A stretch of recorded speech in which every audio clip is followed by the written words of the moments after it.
all of you, I'm Juhi Rajput and you're watching Win Power News. Let's begin with the top stories of the week.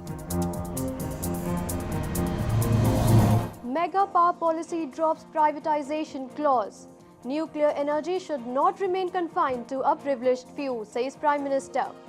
Power grid to raise $3 billion from market. Gujarat to get its second ultra mega power project. NTPC to retender ₹6 billion contract for wind power plant. FPOs of NTPC and REC by March, says government. UP offers land for ultra mega power project, seeks 100% power in return. And Torrent Power to scale up Sujan project capacity to 4,500 megawatt. And now let's take a quick look on the other big stories of the week.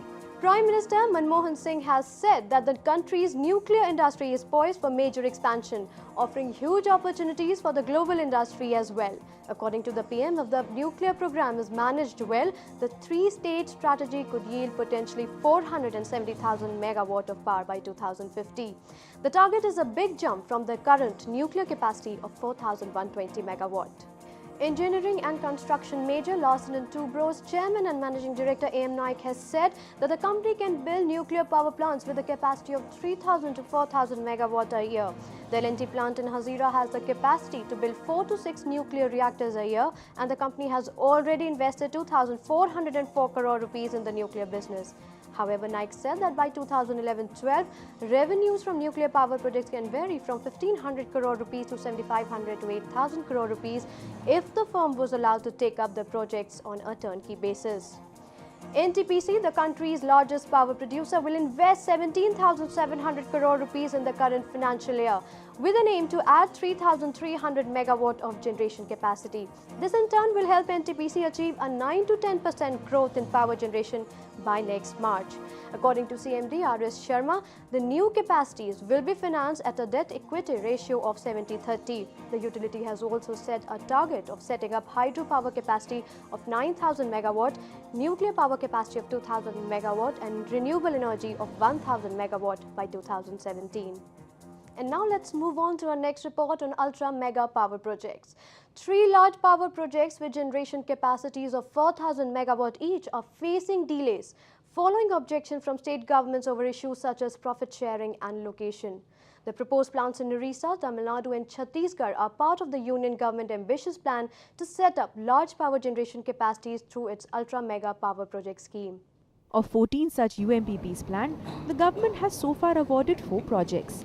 Tata Power Company Limited has won the Mundra UMPP in Gujarat and Anil Ambani's Reliance Power Limited the project as Sasan in Madhya Pradesh, Krishnapatnam in Andhra Pradesh and Tilaiya in Jharkhand. There is a struggle to move the concept beyond the first few projects. While the Tamil Nadu Tourism Ministry has objected to the project site, the Orissa government wants a sharing in the annual profits of the developers to the tune of 5% per annum.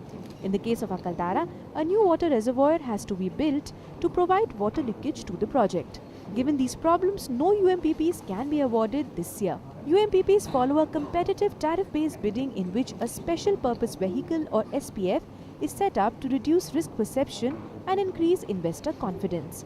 This SPF takes care of regulatory requirements such as land acquisition and environmental clearances and transfers these to the winning bidder. The UMPP scheme has its share of problems. Projects at Giriye in Maharashtra and Tadri in Karnataka had to be abandoned due to local resistance.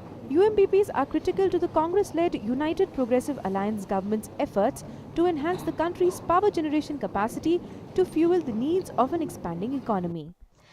Well, there is a struggle to move the ultra mega power project concept beyond a first few projects. The challenge which is emerging in these large projects is that something will have to be sacrificed to get these projects moving. The country needs to take a decision about what it is willing to sacrifice in its list of priorities to get the much required power in the country. The question is how to reach that balance, because an ideal situation that involves no environment cost does not exist. It's time now to take a short break. On the other side, we'll have with us Mr. R.V. Shahi, former Secretary Power, Government of India. Stay tuned.